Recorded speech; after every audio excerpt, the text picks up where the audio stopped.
उज्जैन की प्राचीन और ऐतिहासिक नगरी के बाहर एक लंबा चौड़ा मैदान था। ठीक है, उज्जैन के एक बहुत फेमस नगरी है, बहुत अच्छी खासी ऐतिहासिक है और प्राचीन है। ठीक है, बहुत पुरानी है। वहां पे एक लंबा चौड़ा क्या है, मैदान था। यहाँ वहाँ टीले थे, टीले यानी पत्थर ही पत्थर थे जगह जगह।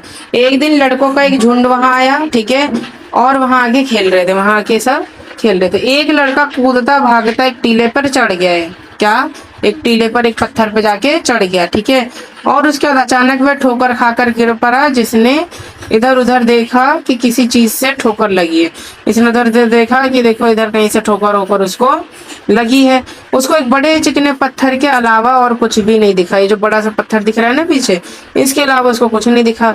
वह उठकर गया और अपने मित्र को बुलाकर वह शिला दिखाई। शिला मतलब वो जो बहुत बड़ा सा पत्थर है। ठीक है, और कैसा चिकना सा है, उसको शिला बोल दे रहे हैं। ठीक है, और वह बुलाकर वह शिला दिखाई। फिर शान से उस पर बैठकर बोलने लगा। शान से उसके ऊपर बैठा और बोलने लगा, ये सिंहासन है मेरा, मैं राजा हूँ और तुम सब मेरे दरबारी। तुम अपनी अपनी फरियाद लेकर आओ, मैं उन सबका फैसला करूंगा। मतलब ये बोलता है कि मैं राजा हूँ, तुम सब क्या हो, दरबारी। कोई मंत्री है, कोई राजगुरु है, कोई कुछ है, कोई कुछ कुछ बन गया। ठीक है, कोई पंडित बन गया, तो सबके सब राज दरबारी बन गए। अभी जब राज दरबारी बन ही गया है तो वो बोलता है कि तुम सब अपनी फरियाद लेकर आओ। मतलब तुम जो जो मांगना चाहते हो वो सब मांगने आओ, मैं फैसला करूंगा। मतलब जो भी तुम्हारी प्रॉब्लम्स हो, फरियाद हो, सबको लेकर आओ, मैं तुमको फैसला करूंगा। दूसरे लड़कों को देखकर ये खेल पसंद आया। मतलब बाकियों को ये खेल बड़ा मस्त लगा कि भाई सब बड़ा मस्त खेल है। वो एक एक करके आते और कोई काल्पनिक फरियाद सुनाते। काल्पनिक यानी मनगढ़ंत कुछ भी, कि इसने मेरा पेन चोरी करे, जैसे तैसे कुछ भी। ठीक है, फिर गवाह बुलाए जाते थे। फिर गवाही ली जाती थी और उसके बाद राजा बन जाता। गवाह मतलब होता है कि प्रूफ, क्या प्रूफ है तुम्हारे पास। ठीक है, समझ में आया? वंश जाओ, समझ में आया? सही, ठीक है, यहाँ तक समझ में आया। उसके बाद क्या हुआ, राजा बना हुआ लड़का उसे सवाल करता और अपना फैसला सुना देता। तो इधर आ जाओ, तुम ऐसे घूम के इधर से जाओ। ठीक है, तो क्या होता, तो फिर ये जो राजा था, बच्चा था, ये अपना फैसला सुना देता था। ठीक है, इस खेल में उनको इतना आनंद आया कि वह रोज ये खेल खेलने लगे। रोज ही रोज वो खेल ये खेलने लगे थे। शिकायत सुनी जाती, अपराधी पेश किए जाते और बयान लिए जाते। फिर शिला पर बैठा हुआ लड़का अपनी फैसला सुनाता। मतलब पहले शिकायतें आती कि देखो इसने ये कर दिया, उसने ये कर दिया। फिर क्या है, अपराधी पेश किए जाते कि देखो इन्होंने करा है और किसी ने नहीं करा है। ठीक है, इसने करा है। और फिर बयान मतलब प्रूफ लिए जाते, क्या सबूत है तुम्हारे पास। और फिर शीला पे बैठा हुआ जो लड़का, जो सिंहासन में बैठा हुआ लड़का है, वो अपना फैसला सुना देता है। गुड इवनिंग, आराम से जाना। बात इधर उधर फैलने लगी। बात जो है उधर से उधर पूरी जगह जगह फैलने लगी। लोग लड़के की ना न्याय बुद्धि की चर्चा करने लगे। बोलते हैं कि बड़ा अच्छा ये सॉल्यूशन निकालता है हर चीज के, है ना, तरकीब बड़े अच्छे निकालता है। और कहने लगे कि अवश्य ही उस लड़के में कोई देवी शक्ति है। मतलब इतनी इतनी अच्छी बुद्धि किस लड़के में हो सकती है, ये चीज उन्होंने सोचने लगे। फिर एक दिन दो किसान के बीच जमीन को लेकर झगड़ा उठा। दो किसानों के बीच क्या हो गया, जमीन को लेके झगड़ा हो गया। और खड़ा हुआ मामला गंभीर था। और ये जितना भी झगड़ा खड़ा हो गया था ना, इसका मामला बड़ा गंभीर था, बड़ा कॉम्प्लेक्स सा चीज हो गया था, बहुत मुश्किल चीज हो गई थी, इसको सॉल्व नहीं कर सकते थे। टीले वाली लड़की की इतनी चर्चा थी कि वो राजा के दरबार में जाने के बजाय उसके पास आ गए। तो ये सब राजा के दरबार में जाने से पहले इस लड़के के पास आ गए। उसने उसको अपने झगड़े के बारे में बताया और इन सब ने क्या बताया, अपने झगड़ों के बारे में बताया है। वही चीज लिखो ना, जो भी लिखे थे, जो बचा है लिखो सारे, और भी बचेंगे। 1 2 3 4 आता है, 1 2 3 4 देखो, लिखो। समझ में आया तुम्हें? अब उसके पास गए, अपने झगड़े के बारे में बताया। लड़के ने बड़ी गंभीरता से, बड़े ध्यान से दोनों किसानों के बयान यानी गवाह सुने। समझ में आया, दोनों की बातें सुनी। उसके बाद उसने जो फैसला दिया ना वो सब दंग रह गए, मतलब वो सब सोच भी नहीं सकते थे। मतलब इतने बड़े बड़े लोग ना इतना अच्छा सॉल्यूशन निकाल ही नहीं पा रहे थे, लेकिन ये बड़ा मस्त सॉल्यूशन निकाल दिया था। उस दिन के बाद से तो नगर के सभी लोग अपनी फरियाद लेकर यहीं आने लगे। जब इतनी अच्छी बात यहाँ पे बताया था ना उस लड़के ने, तो पूरे शहर के लोग, पूरे नगर के लोग वहां पे आने लग गए थे। राजा के दरबार में कोई नहीं अब राजा के दरबार में कोई भी नहीं जाता था, सब लड़के के पास ही आते थे। और ऐसा कभी नहीं हुआ कि लड़के के फैसले से उन्हें संतोष ना हुआ। ऐसा कोई भी इंसान नहीं था जिसको कोई इसके सॉल्यूशन से, इसके जवाब से दिक्कत हुई। सबको बहुत मजा आया था। क्लियर है। अब धीरे धीरे ये बात राजा के कान तक पहुंच गई थी। उसको बहुत क्रोध आया। राजा को क्या आया, बहुत ज्यादा गुस्सा आया। उसने गरज कर कहा, उसने मतलब गुस्सा होकर कहा, उस छोकरे की ये मजाल अपने को मुझसे अच्छा न्याय करता समझे। मतलब बोल रहे हैं कि राजा क्या है, अच्छा न्याय करता है। वो लड़का थोड़ी ना इतना अच्छा न्याय करता। समझ में आया। मैं इन किस्से पे विश्वास नहीं करता, मैं खुद जाके देखूंगा, ये राजा ने बोला। अब राजा उस लड़के के पास जाता है। ऐसा कहकर राजा अपने लश्कर के साथ उस मैदान में जाकर पहुंचा जहां लड़के अपने प्रिय खेल खेल रहे थे।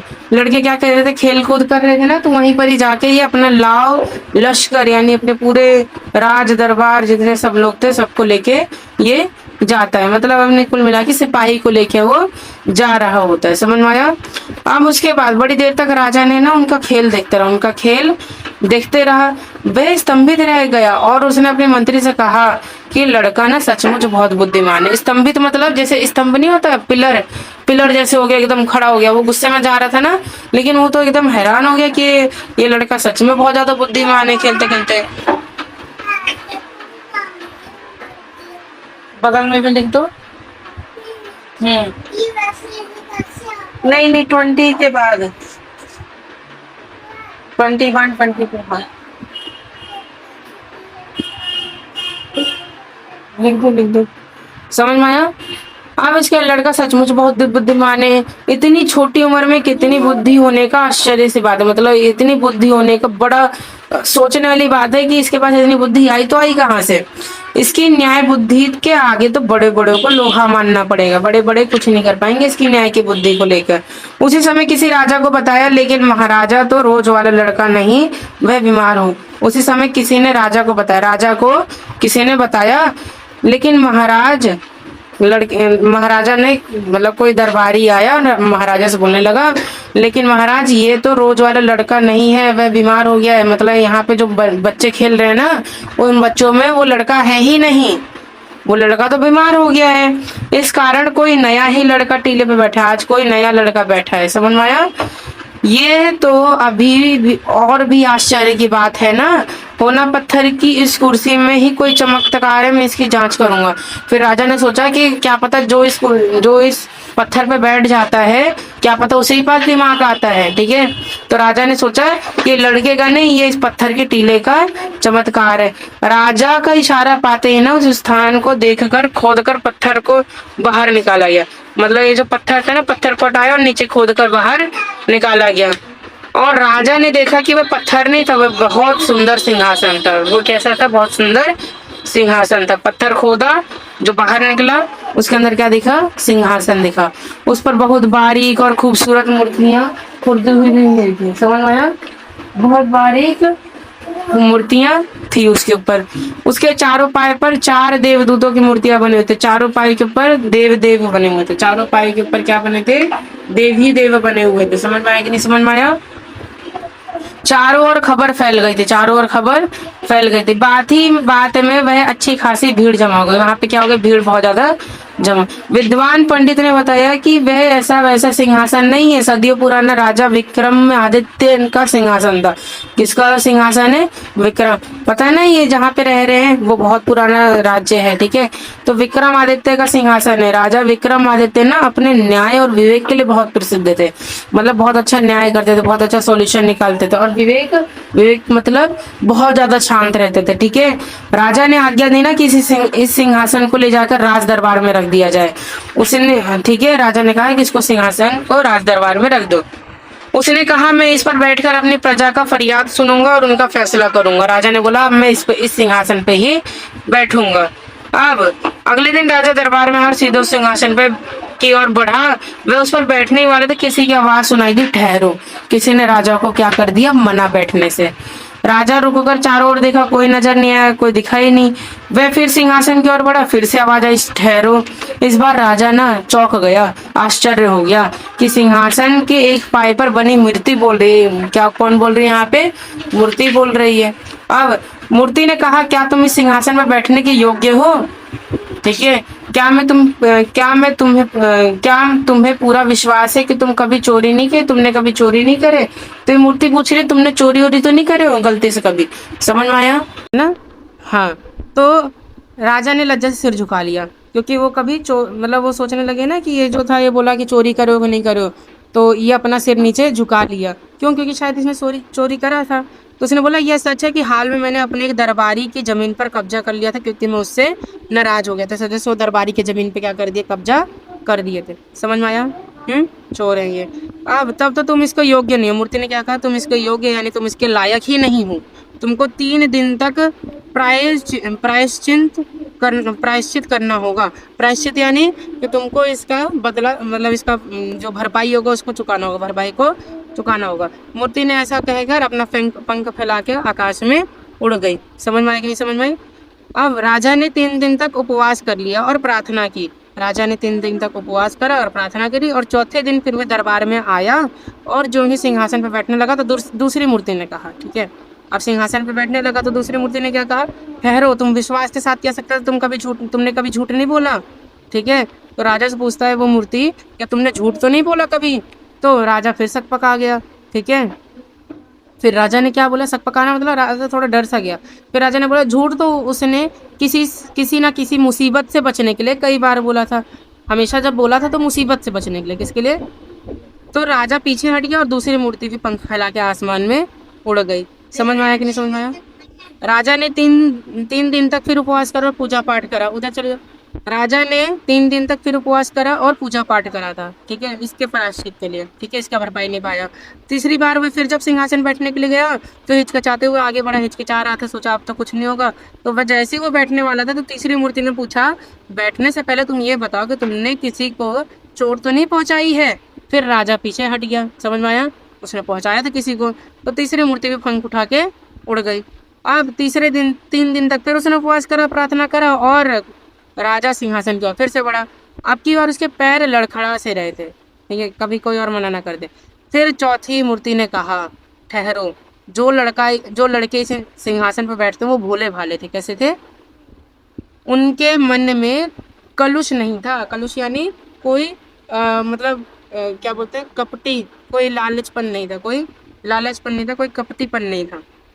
अगर तुम्हें विश्वास है कि तुम इसको योग्य तो सिंहासन पर बैठ सकते हो। अगर उसको लगता है कि आगे चल के मैं कपटी नहीं करूंगा, किसी को चोट, मतलब ये सारी चीज़ें नहीं करूंगा, तो मैं वहाँ पे जाके बैठ सकता हूँ। तो अगर उसको विश्वास है तो वहाँ जाके वो राजा बैठ सकता है। राजा बड़ी देर तक सोचते रहा, फिर उसने बोला, अगर एक लड़का इस पर बैठ सकता है तो मैं क्यों नहीं बैठ सकता, मैं तो एक राजा हूँ, ठीक है।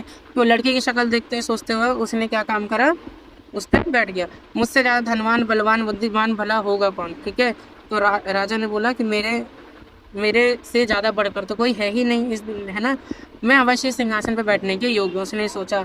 और जैसे ही राजा ने सिंहासन की ओर दृढ़ कदमों से बढ़ाया, लेकिन उसी समय चौथी मूर्ति पंख फैलाकर सिंहासन समेत आसमान में उड़ चुकी। मतलब चौथी मूर्ति ने क्या करी, उस सिंहासन को उठाई और लेके चले गई। क्यों? क्योंकि उसके मन में क्या चल रहा था, क्योंकि मैं बहुत बुद्धिमान हूँ, बहुत बलवान हूँ, बहुत धनवान हूँ, ये सब सोचा, इस वजह से वो बैठा। लेकिन उसने क्या बोला, ये कलुष नहीं होना चाहिए। क्या नहीं होना चाहिए? कलुष नहीं होना चाहिए, कोई कपटीपन नहीं होना चाहिए, कुछ लालचपन नहीं होना चाहिए। लेकिन वो तो लालचपन सोचा नहीं, वो तो उल्टा सोच रहा, मैं धनवान हूँ, मैं बलवान हूँ, बुद्धिमान हूँ, मेरे से ज़्यादा और कौन हो।